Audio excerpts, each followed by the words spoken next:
Welcome back, everybody, for another deep dive. And this time, we are tackling plain English. Ooh, We're going to be looking at the Oxford Guide to Plain English nice. and hopefully pull out some of the best advice for anybody who writes anything, whether for work or in your personal life. Yeah. And I think even if you don't consider yourself a writer, just understanding the ideas behind plain English can help you be a sharper reader. Absolutely. Maybe spot somebody who is trying to manipulate you Oh, yeah. with foggy language or confusing language. For sure, because there's so much power in just communicating clearly and effectively.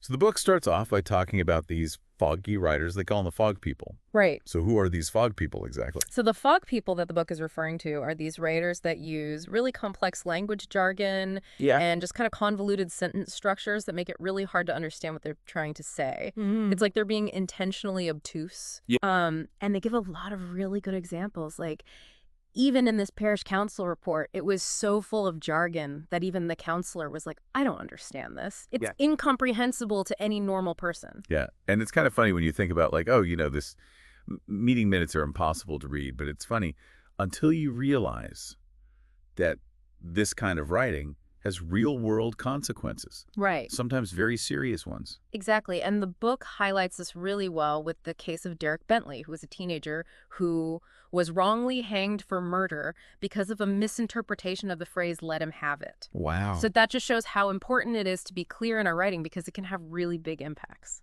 Yeah, it makes you realize that clarity is not just about, good grammar. It's about justice. It's about fairness, too. Definitely. And I think there's a common misconception about plain English as well, that it's the same as dumbing down your writing. Right. Which is not true at all. Yeah, it's not like you're talking to a child. Exactly. Yeah. The Oxford Guide makes it very clear that plain English is not about simplifying your vocabulary to the point where you lose meaning. It's about choosing the most precise words and arranging them in a way that your intended audience can easily understand.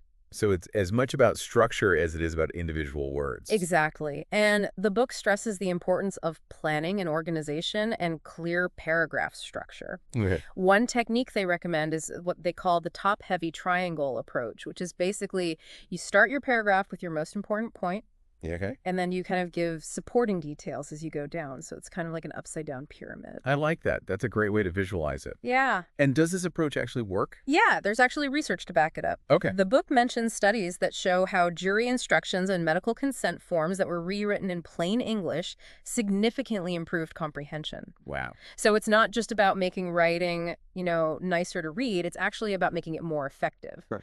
That's really compelling. Right. So let's get to the practical stuff. What are some of the specific guidelines the book gives us for writing in plain English? Yeah.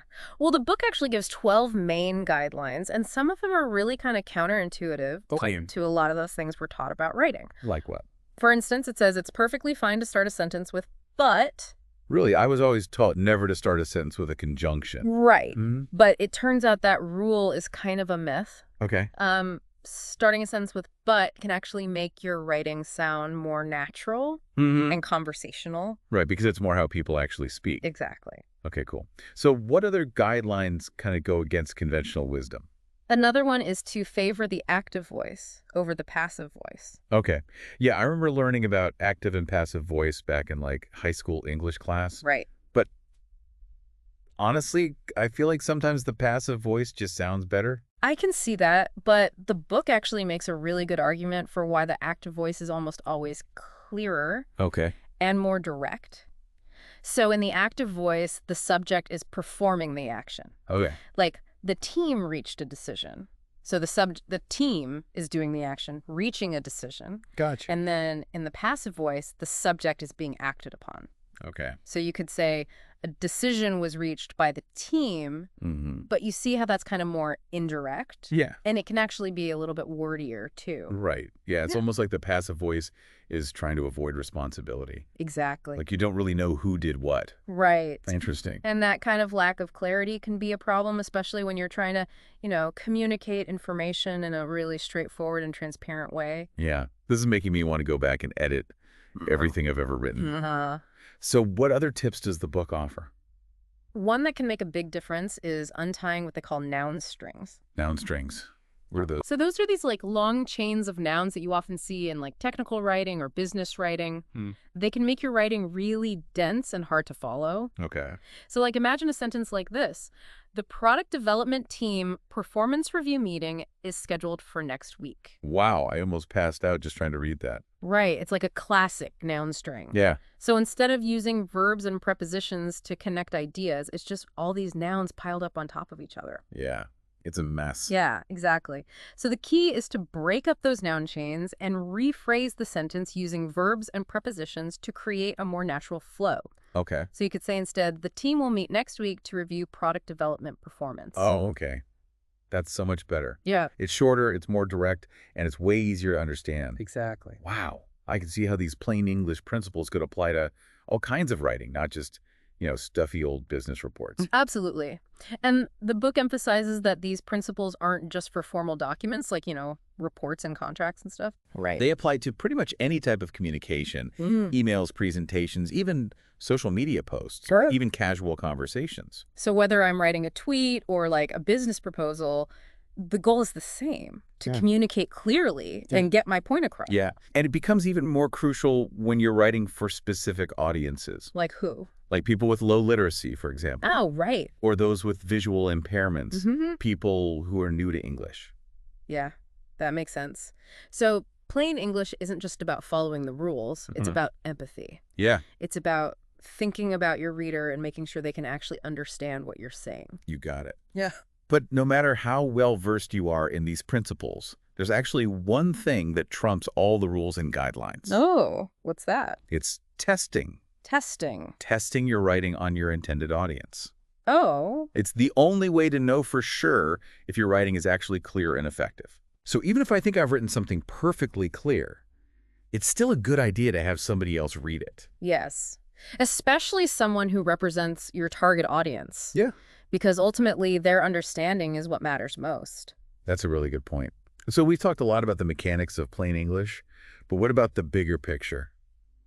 Why does all this matter? Right. Well, it seems like plain English is about a lot more than just writing clearly. Yeah, it does feel like there's something deeper going on here. The book actually talks about this really interesting connection between clear writing and clear thinking. Oh. It makes the point that when you force yourself to express your ideas in a straightforward and concise way, it can actually help you refine those ideas Okay. and understand them better yourself. So working on my writing can actually make me a better thinker. Exactly. Yeah. It's like this feedback loop that happens. That's pretty cool. Yeah. And there's also this ethical aspect to plain English, it seems like. Oh, for sure. It feels like it's about more than just, grammar and sentence structure. Yeah, definitely.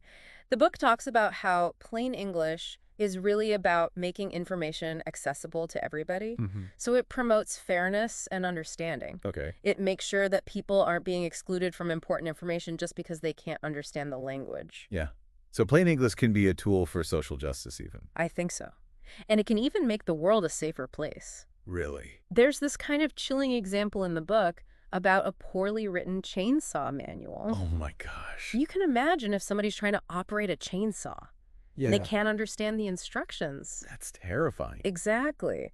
So clear communication can literally be a matter of life and death. Wow. And on a lighter note, I guess plain English can help you not sound like a jerk, That too. which is always a good thing. The book actually mentions that specifically. Does it? Yeah, it says it can help you avoid sounding pretentious. Right. I think I'd rather be known for being a clear communicator than for having, a fancy vocabulary. Yeah. Well, I think we've covered a lot of ground here today. We have. It seems like the Oxford Guide to Plain English is about so much more than just, following a set of rules. It is. It's more like a philosophy of communication. Yeah. Like a way of thinking about how we use language. It's really a tool for creating a clearer and more just world. That's a good way to put it. Yeah. So I guess by learning these principles, we can all become better writers, better readers, Definitely. and just more informed citizens in general. And we can make sure we don't turn into those fog people ourselves. Right, exactly.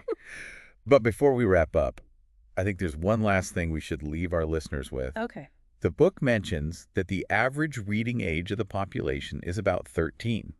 Yeah, it's pretty shocking when you think about it. Yeah. What does that mean for us as a society? Right. What does that mean for how we communicate with each other? Especially.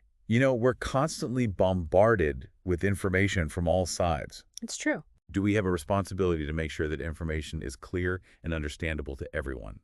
It's a really important question to think about.